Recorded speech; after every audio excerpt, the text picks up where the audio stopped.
Hi dears, welcome to my channel. Today we are discussing the lesson Our Environment of 10th standard. In part A, we have discussed the entire lesson. Now in part B, we will see the important in-text questions and exercise questions. Actually, it's very important for all children, especially for the 10th standard children, to read the textbook. If you are answering these questions, it will be very easy for you to understand the concept very well.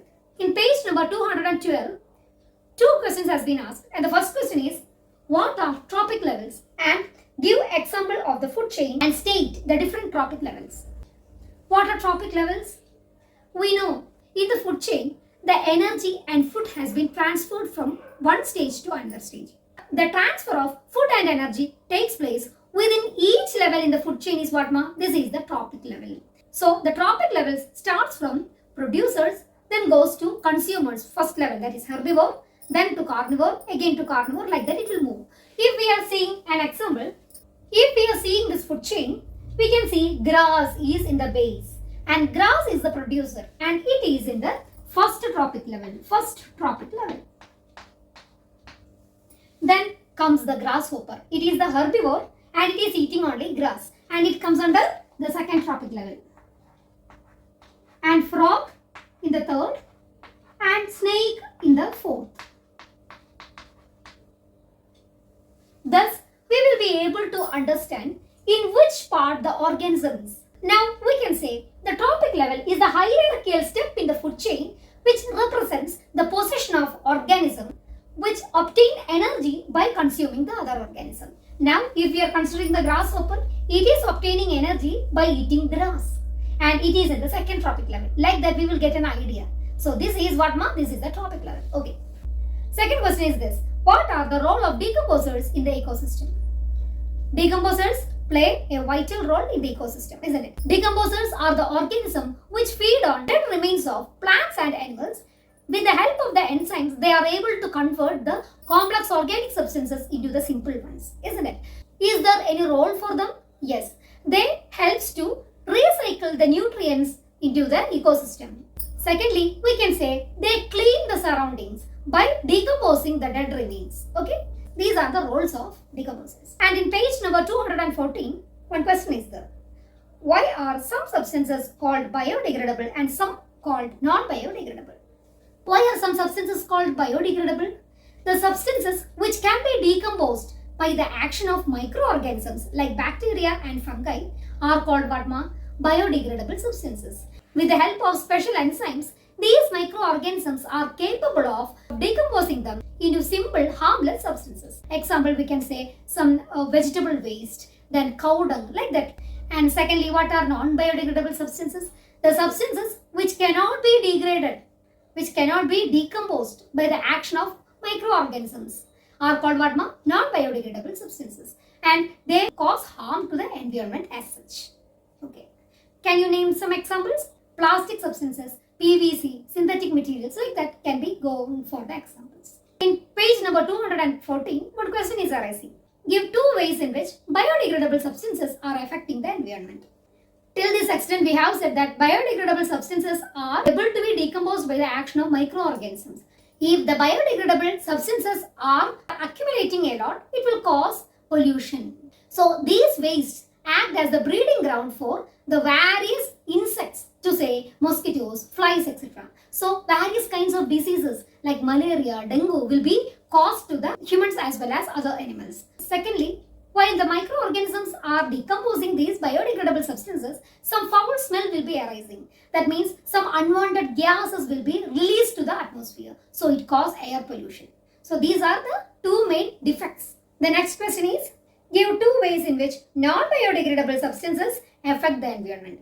Of course, we can say non-biodegradable substances are harmful to the environment. It pollutes air, water, soil, because if we are burning it, it causes air pollution. If we are allowing it to be dumped in the soil, it causes land pollution. And if we are pouring it in the water, it causes severe water pollution. Okay. Secondly, what do? They are blocking the transfer of energy and the minerals in the ecosystem. Okay. In page number 216, one question is there. What is ozone and how do it affect the ecosystem? What is ozone?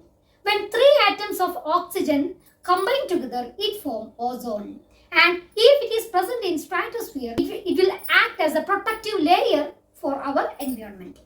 It will prevent the harmful UV rays to get into the atmosphere. How?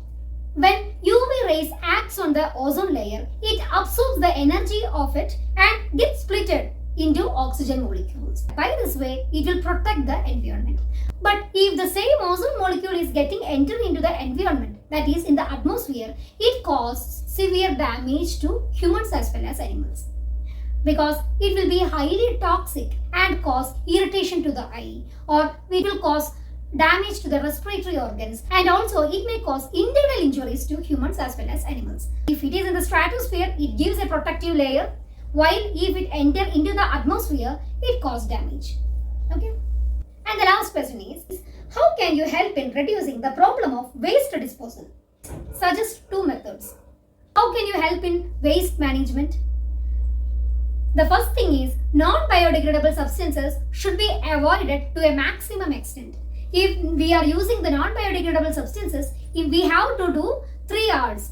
Reduce the use, reuse it, or recycle it. By this way, we can decrease the use of non-biodegradable substance.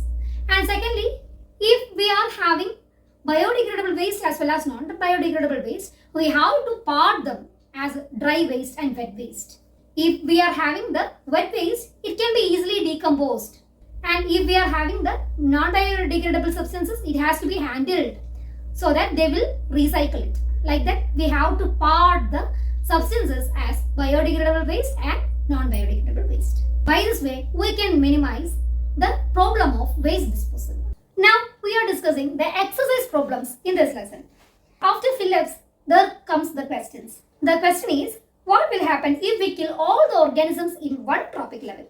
For that, we have to draw a food chain. Here, the same food chain, grass, eaten by grasshopper,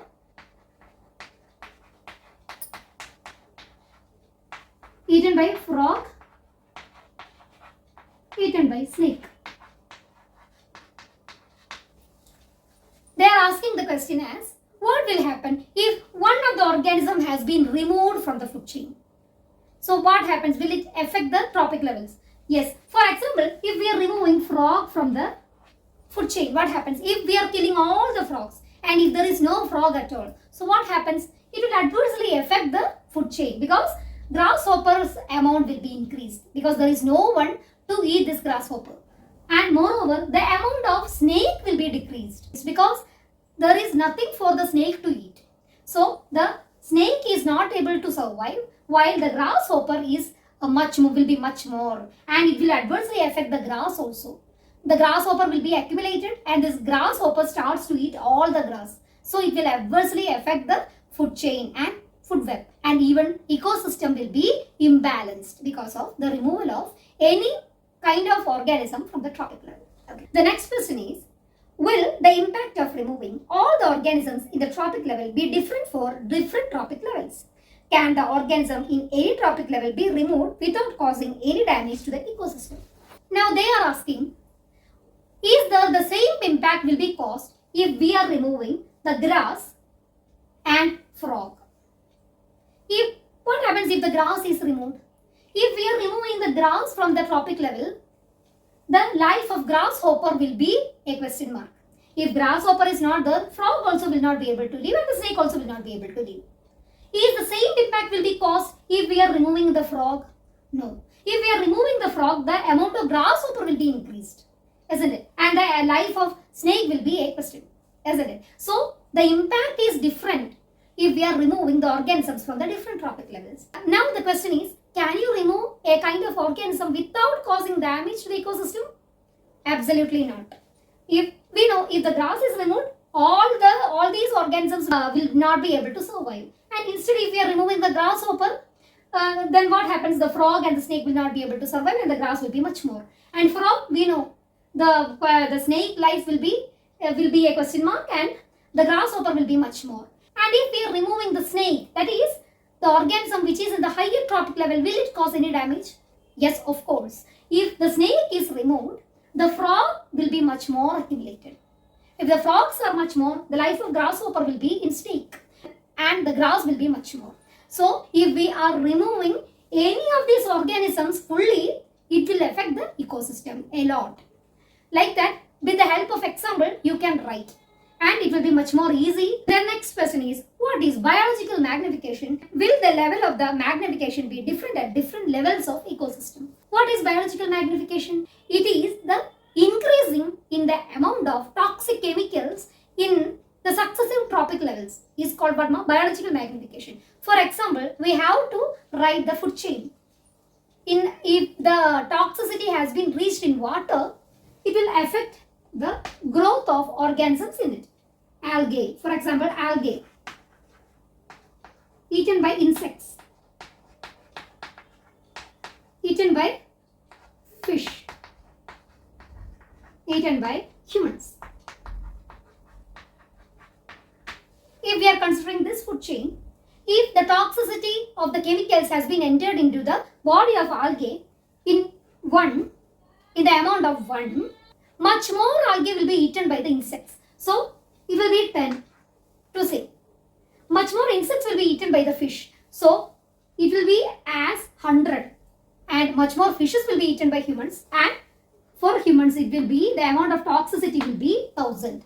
So the toxicity of the chemicals will be different in the different levels, and the organism in the topmost level will be affected a lot because of this. This is what now? This is the biological magnification. The next question is, what are the problems caused by the non-biodegradable waste that we generate? We know that non-biodegradable substances are the one which cannot be decomposed easily by microorganisms.